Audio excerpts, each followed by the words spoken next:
Transmissor. Tá vindo o sinal do Sky.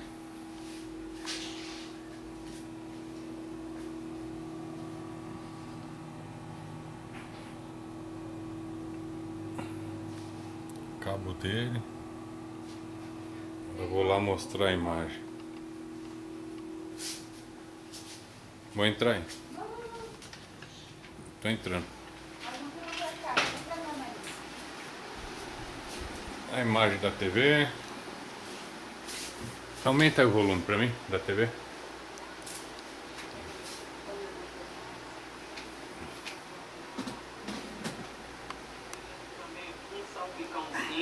Vamos servir, mas como chegou até nós não vamos botar nenhum pernil, né? As meninas podem levar sobremesa, o rapaz leva uma bebida, né, amor?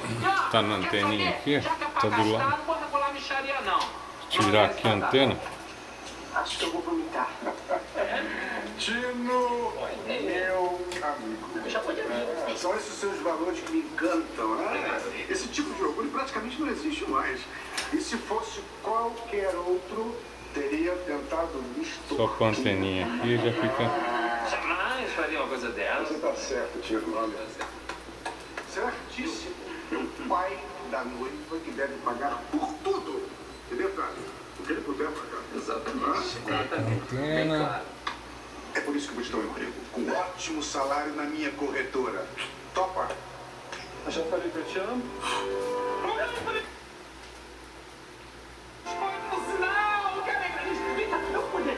Pronto. Agora tá com a anteninha. Difícil, mas coloquei.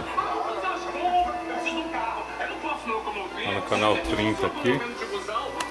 Mostrar que tá na TV.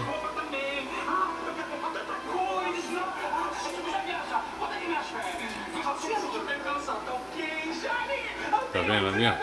TV. Vou apertar o 30 aqui.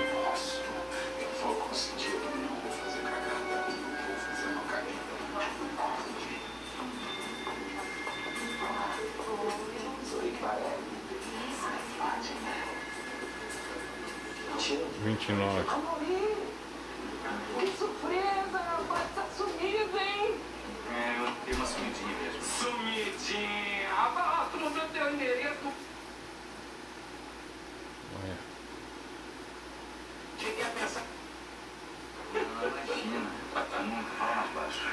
Beleza? Vou mandar aí pra você, hein? Se tiver alguma dúvida, se avisa. Porque só que Deus pega na minha sogra, tão moleque deu 3 sapatos, 2 no pé e um na bunda.